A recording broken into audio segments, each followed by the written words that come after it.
자, 미친 수다. 오늘도 재미난 수다로 다시 돌아왔습니다. 오늘 저희들이요, 실내에 있는 게 아니라 실외로 나왔어요. 좋죠. 여기 한번 싹 훑어주세요, 감독님.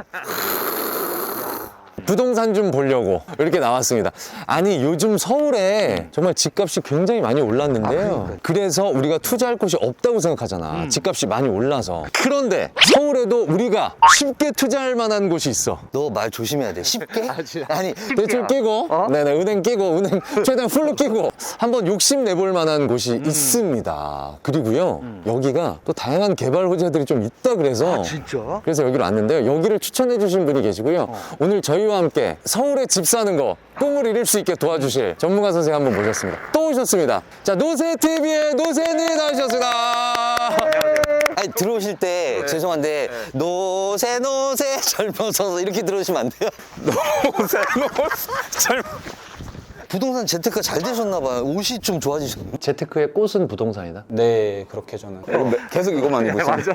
서울에 다들 집을 한 채씩 사고는 싶으실 거야. 못 사서 그렇지. 근데 저희 같은 사람들 있을 거거든요. 네, 그럼요. 그래서 노세님하고 이렇게 좀 이야기를 나누다가 나한테 그런 얘기를 하시더라고.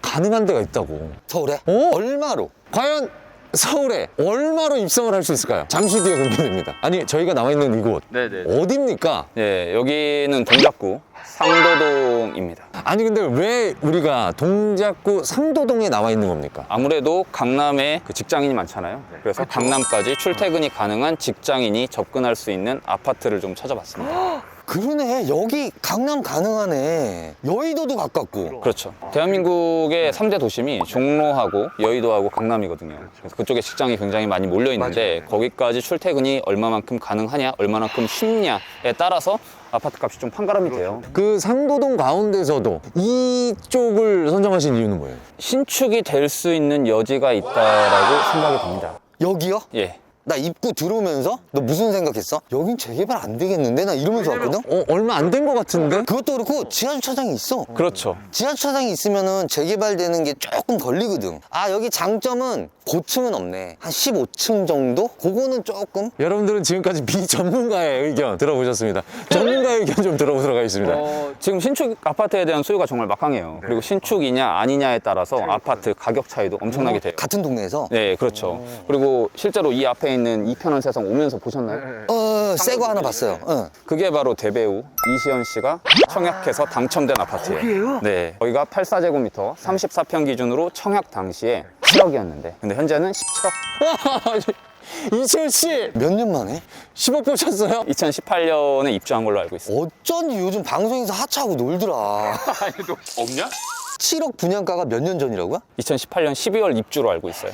4년 만에. 지금 집값이 많이 이렇게 예. 올랐잖아요. 네. 지금이라도 잡는 게 맞는 것이냐? 예. 정체기가 올 수도 있는 것이냐? 뭐 이런 것들. 제가 좀 데이터를 찾아봤는데 통화량, 그러니까 시중에 풀린 통화량이 어마어마하게 풀렸어요. 시중에 풀린 통화량하고 그리고 서울 아파트 매매 평균가를 대입을 해봤거든요.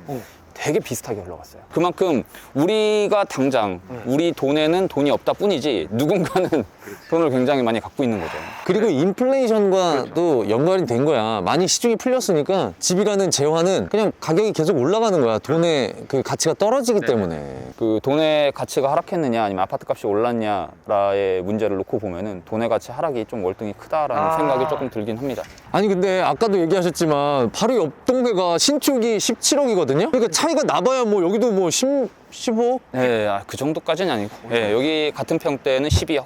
12억? 5억 차이가 나네. 여기 몇 년 됐어요? 95년도에 지어진 걸로 알고 있어요. 자, 그러면 여기가 밀고 새로 져질 거라고 생각하시는 거예요? 밀고 새로 짓는 거는 아니죠. 밀고 새로 짓게 되면은 그건 이제 재건축이라고 하는데 리모델링이 될 가능성이 높습니다. 아니, 요즘 신문이나 어디 여기저기에 리모델링 얘기가 나오는데 리모델링이 뭐예요? 나 인테리어 리모델링 하는 건 아는데 그리고 이제 남성분들 신체 리모델링 하시는 분들 있어요. 못 받아주시는데. 아니, 이거는 리모델링이 내가 아는 거 하나 있어. 아파트가 이렇게 있잖아. 샌드위치 공법이라 갖고 앞 뒤를 붙여. 그래서 평수를 늘리는 거야. 근데 단점이 있어. 평수는 넓어지지만 기둥을 변경할 수가 없기 때문에 구조가 조금. 맞아요. 매우 잘 알고 있어요. 근데 요즘에는 그게 바뀌었나요? 아니요, 똑같아요. 그러니까 기둥 이제 내력벽이라고 해요. 그 힘을 아파트의 하중을 지지하고 있는 벽이거든요. 그 내력벽은 아직까지는 철거는 못해요. 왜냐면 위험할 수 있으니까. 그리고 내력벽은 그대로 둔 상태에서 확장을 하다 보니까 말씀하신 것처럼 구조가 굉장히 이상하게 나오는 경우가 있죠. 그럼에도 불구하고 지금 아까 말씀하신 용적률, 지금 현재 여기 용적률이 297%로 거의 맥스에 다다랐거든요. 그러다 보니까 재건축을 부시고 새로 진다고 해도 사업성이 안 나와요. 그런 아파트다 보니까 요새는 많이 사업성이 안 나온다. 그럼 아싸리 처음부터 아싸리. 아싸리 하실 거면 아싸라비아, 콜롬비아까지만 해주시면. 아니 괜히 이상한 거 계속 하죠. 애초에 처음부터 무슨 얘기해서 말하냐? 주민들이 애초에 사업성이 안 나온다. 그래서 재건축을 해도 힘들다라고 판단이 되면 처음부터 리모델링으로 가자. 이런 식으로 리모델링이 지금 활발하게 많이 이루어지고 있어요. 아니 리모델링을 하면 그럼 가격은 어느 정도 예상할 수 있을까요? 상승을. 여기? 여기가 만약 리모델링 된다고 한다면 최소 상도 노빌리티만큼 가지 않을까라는 생각은 하죠. 구조적인 측면에서 보면 상도 노빌리티가 더 좋겠지만 아무래도 이쪽이 더 신축이다 보니까 최소한 그 정도 가격은 가지 않을까. 아, 리모델링에도 신축으로 들어가요? 그럼요. 네. 궁금한 게 있어요. 여기가 된다는 보장이 있습니까? 오래된 아파트를 재건축을 하려고 하면은 최소 연수 30년 이상이 돼야 되고 그런 상태에서 안전진단을 신청을 해야 되는데 리모델링 같은 경우에는 15년 이상이 될 경우에 안전진단을 신청할 수가 있습니다. 그리고 안전진단이 A등급부터 2등급까지 갈리는데 재건축 같은 경우에는 D등급이다 2등급이 되어야 재건축이 진행이 되지만 리모델링 같은 경우에는 B등급이나 C등급만 돼도 리모델링이 진행이 가능하기 때문에 훨씬 더 용이하죠. 그리고 오세훈 서울시장이 당선이 되면서 이번 연도 1월 달에 하나 자료를 발표한 게 있는데 그 자료에 보면 뭐라고 나와 있냐. 서울시 내 혼용주택이라고 하면 임대아파트와 민간아파트 같이 있는 아파트를 말합니다. 같이 있어요? 네, 같이 있어요. 혼용주택 중 20년 차 이상이 된 아파트 중에 80개 단지를 선별을 해서 서울시가 직접 조합원으로 나가서 리모델링을 추진을 하겠다라고 발표를 했습니다. 이거는 어떻게 보면 서울시가 보장하겠다는 건데. 그렇죠. 그랬을 때 80개 단지 아파트, 20년 차 이상이 된 혼용 아파트를 찾아봤죠, 제가. 아, 이거 고급 정보입니다. 고급 정보예요. 전문가 같다. 다 뒤져봤습니다. 다 뒤져봤는데 그중에 두 아파트가 동작구에 있었고 그중에 한 아파트가 여기죠. 이야. 여기가 현재 약 1,300세대가 돼요. 오, 크다. 예, 그 중에 550세대, 40% 비율로 임대 아파트가 있어요. 꽤 비율이 높네요. 네. 근데 리모델링을 추진을 하는 데 있어서 동의율을 구해야 되는데 3분의 2 이상의 동의율이 필요합니다. 그게 서울시 거구나. 예. 그렇게 되면 67% 동의를 구해야 되는데 그중 임대아파트 비율이 40%다 보니까 서울시가 이미 먹고 들어가요. 그리고 아무래도 서울시 입장에서는 이런 임대아파트들이 낙후되다 보니까 그런 임대주택에 대한 주거 환경 개선을 하기 위해서 왜냐하면 30년 이상 된 아파트는 배관도 그렇고 여러 가지 것들이 좀 위험한 요소들이 좀 있거든. 한번 여기 한번 단지 한번 싹 돌아볼까요? 네네네. 여기 한번. 저쪽 뒤쪽으로 가면 임대아파트가 있고 요거는 요번에 매물로 나온 아파트예요. 근데 현재는 복도식으로 돼 있잖아요. 근데 요게 리모델링이 될 수가 있죠. 몇 평이에요? 요게 14평이에요. 너무 작아요. 어떻게 바뀌는지 대충 제가 한번 그려드릴게요. 지금 여기 같은 경우에는 계단식으로 돼 있잖아요. 그쵸? 근데 여기는 복도식이고요. 요거를 리모델링을 해서 계단식으로 바꿀 수가 있죠. 여기 현재 매물이 나온 게 5억 9천에 나왔습니다. 14평, 5억 9천. 이게 지금 복도식인데 리모델링이 되면 계산식이 될 수도 있다. 가능하죠. 평수 넓어지고. 근데 그렇게 넓지는 않아요. 아무래도 동작구에 있다 보니까 5억 9천에 14평이고 작은 방 하나, 거실 겸 방 하나 이렇게 좀 나와 있거든요, 구조가. 투룸이구나. 그래도 신혼부부들이 살기에는 좋을 것 같은데? 내가 출퇴근을 포기할 수 없다라고 한다면 아무래도 이쪽에서 살면서 출퇴근을 하는 것도 고려를 해봐야죠. 5억에 서울에 집은 살 수 있네, 그래도. 5억에 살 수 있는데 리모델링 해갖고 집값 오를 거 생각하면 솔직히 한 8억까지는 생각해야지. 또 분담금 생각하면. 근데 그거는 대출이 될 거야. 건설사에서 단체 대출을 할 거야. 제가 하나 자료 좀 보여드려도 될까요? 매니저? 매니저. 아내분 아니세요? 아니 아내분이신데 차가 오는데도 매니저. 대치동에 있는 아파트인데요. 이게 리모델링이 되면서 이렇게 바뀌었습니다. 근데 이게 리모델링 공법인데 딱 보시면 이 공간이 확장이 되는 거죠. 이런 식으로 확장이 되면서 그래서 이렇게 볼 경우엔 여기 공간이 굉장히 넓은데 여기선 좁아지죠. 이게 이제 수평 중축이라고 하죠. 예, 이렇게 바뀌어버리죠. 그래서 기존에는 이렇게 구조였었는데 옆에까지 리모델링 하면서 확장을 하게 됩니다. 이거 같은 경우엔 옆에까지 뽑아내다 보니까 여기 있는 호수는 앞뒤로밖에 수평 증축을 할 수가 없겠죠. 그래서 여기는 3번에 있는 지금 리모델링을 추진하고 있는 아파트인데 현재의 모습이에요. 그랬는데 이렇게 바뀝니다. 요 두 아파트 그대로 있고 이렇게 바뀌는 거고요. 그리고 여기 3개 아파트도 이렇게 바뀌는 거죠. 그리고 이 공간은 지금 없는 공간인데 하나 들어간 거네. 리모델링 할 때 빈 공간에 아파트 하나를 더 지을 수도 있어요? 가능하죠. 현재 이게 3번 1곡 아파트가 이런 아파트였어요. 근데 여기가 복도식이었죠. 근데 이 아파트를 이런 식으로 수평 증축을 하면서 요 공간, 엘리베이터 공간을 뽑아내죠. 여기다가 침실 하나 뽑아내고, 그래서 기존의 복도식 아파트였었는데 계단식으로 뽑아내면서 한 세대, 두 세대 이렇게 가는 거죠. 그리고 현재 이 LIG 건영 아파트가 이 구조예요. 방이 하나 있고 침실 겸 거실 이런 식으로 있는데 굉장히 좁죠. 좁은데 이게 이런 식으로 될 수 있다는 얘기죠. 그러면서 방을 이렇게 길게 뽑고 여기다 엘리베이터를 설치를 해가지고 계단식으로 바꿀 수가 있다는 얘기죠. 여기서 보시면 현재 여기거든요. 근데 여기였을 때 이렇게 수평 증축을 할 수가 있다는 얘기죠. 근데 끝에 있는 거는 좀 더 넓게 갈 수 있을 것 같다라고 추측은 되죠. 공간의 여지가 있으니까 여기. 상도역까지도 걸어서 갈만하고 얼마나 걸려요? 정문에서 걷게 되면 한 5분 정도 걸릴 것 같아요. 가깝네. 이쪽 뒤쪽으로 한번 가볼까요? 뒤쪽으로. 쫙 옆으로까지 이렇게 확장이 되는 거죠. 이런 건 다 밀어버리죠. 건폐율이라고 하는데 건폐율이 너무 높을 경우에는 동간거리가 되게 촘촘할 수 있잖아요. 그럴 경우에 이제 리모델링을 하게 되면서 수평 증축을 하게 되면 너무 동간거리가 가까울 수는 있죠. 아니, 또 한 곳이 있다 그러셨어요. 네네네. 어디죠? 거기도 상도동. 거기도 한번 가볼까요, 우리? 지금 가볼까요? 예, 괜찮으시겠어요? 저기 괜찮아요. 재밌는데? 자, 저희가 두 번째로 온 이곳은 어디냐? 여기도 동작구예요. 동작구 신대방 아파트에 와 있습니다. 근데 여기 너무 작아.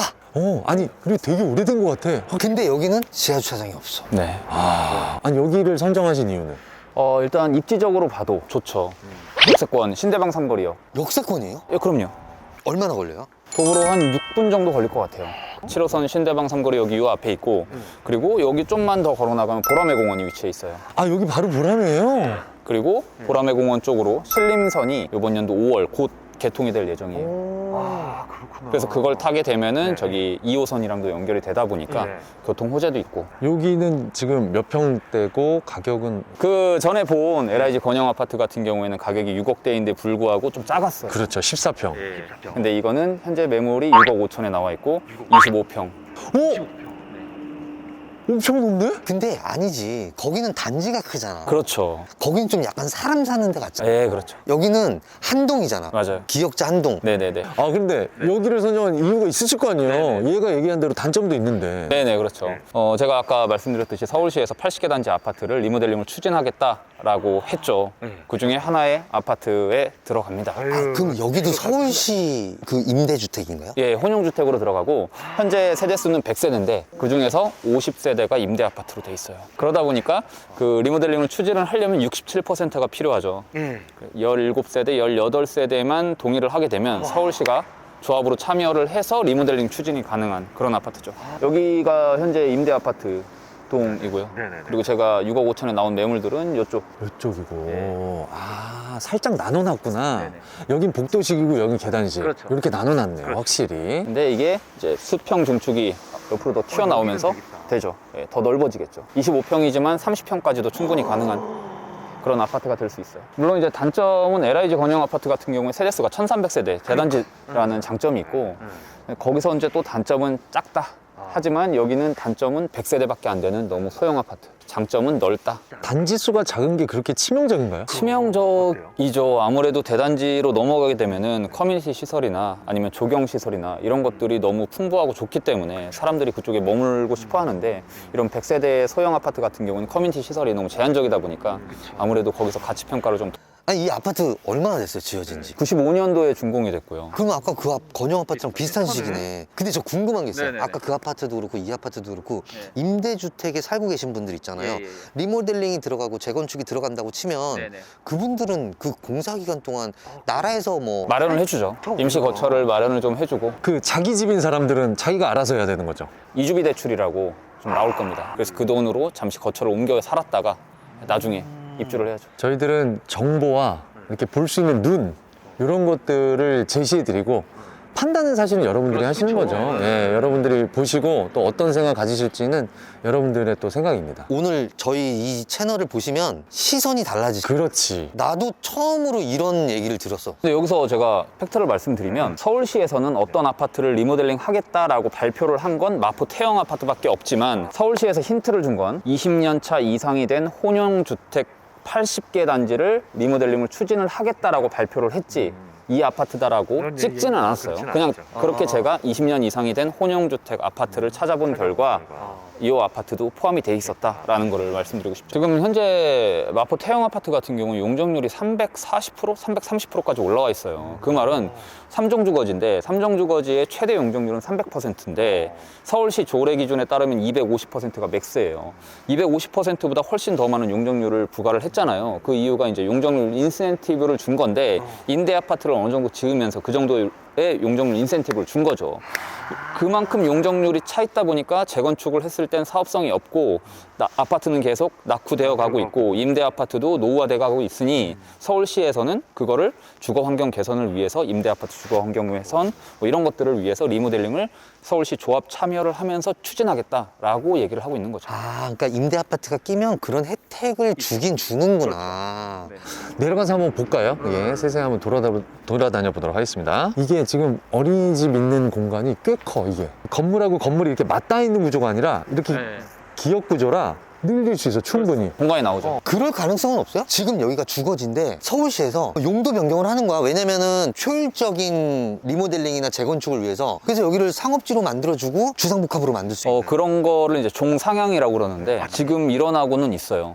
대박이다. 그렇게 되면 땅이 어떻게 되는 거야? 서울시에서 지금 얘기하고 있는 거는 역세권 고밀 개발이라고 해서 양질의 일자리를 공급을 하자라는 측면으로 역에서 350m 이내에 있는 주거지 같은 경우 종상향을 시키면서 인센티브를 받고 그리고 그 인센티브만큼 일부 임대 아파트로 돌리고 이런 식으로 좀 일어나고 있어요. 어떻게 보면 이제 서울시에서 임대주택을 끼고 있는 리모델링, 재개발 가능성 아파트가 오히려 되려 이득이 될 수 있겠네. 추진이 빨리 돼서 보니까 서울시에서 임대주택 50% 갖고 있으니까. 그렇죠. 이 아파트 같은 경우 50%를 서울시에서 보유하고 있으니까 나머지 17%만 동의하게 되면 바로 리모델링 추진이 가능하니까.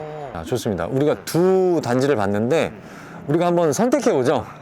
나라면 내가 만약에 6억이 있다면 어디에 투자하겠느냐? 이게 사람마다 보는 시선이 다르거든. 얘는 평수를 신경 쓰고 나는 세대수를 신경 쓰고 자, 저는 여기입니다. 나는 무조건 건영. 나는 24평, 25평이라는 게 너무 큰 메리트야. 만약에 아이들 데리고 내가 진짜 실제로 거주한다고 생각했을 때도 안에 예쁘게 꾸며놓고 충분히 여기는 그냥 살 수 있어. 근데 14평은 내가 혹시 뭐가 거기가 리모델링 안 되고 뭐 해서 내가 그냥 거기 살아야 돼. 그럼 못 살 것 같아. 나는 여기. 저는 무조건 상도 건영 아파트. 이유는 일단 1000세대. 그리고 많은 주차 공간. 예, 그런 것들이 있고 주변에 인프라가 이미 잘 발달돼 있고 일단은 뭐 아이가 없지만 아이가 있다 하더라도 노후를 생각한다면 길게 봤을 때 집이 많이 오를 때가 세대수가 많은 아파트가 아닐까 해서 저는 무조건 상도 건영 아파트. 자, 이제 전문가, 비전문가들의 이야기 들어보셨고 이제 전문가 선생님은 저는 아까도 말씀드렸듯이 확률을 높이는 게임을 하고 싶어 한다고 했잖아요. 그래서 저도 상도 건영 아파트. 왜냐하면 말씀하신 것처럼 1300세대의 대단지 그리고 리모델링을 서울시에서 추진을 하겠다고 했지만 언제가 될지 모르잖아요. 예, 그러다 보니까 거기서 실거주를 하면서 몸테크를 하다가 가격이 어느 정도 반영이 되면 팔고 빠지는 전략으로 취할 것 같아요. 당장 살긴 힘들지언정 안전한 방향으로 갈 것 같습니다. 돈 못 버는 애들. 이유가 있어. 이유가 있어. 네, 개인적으로 모두가 다 부자 됐으면 좋겠습니다. 네, 그래서 준비한 시간이니까요. 네, 좀 도움이 됐으면 좋겠고요. 오늘 이렇게 함께 장시간 동안 이렇게 단지도 돌아다녀 주시고 좋은 얘기 해주신 우리 노세님 너무 감사드리고 하여튼 노세팀이 다음에 또 한번 뵙도록 하겠습니다. 감사합니다. 감사합니다.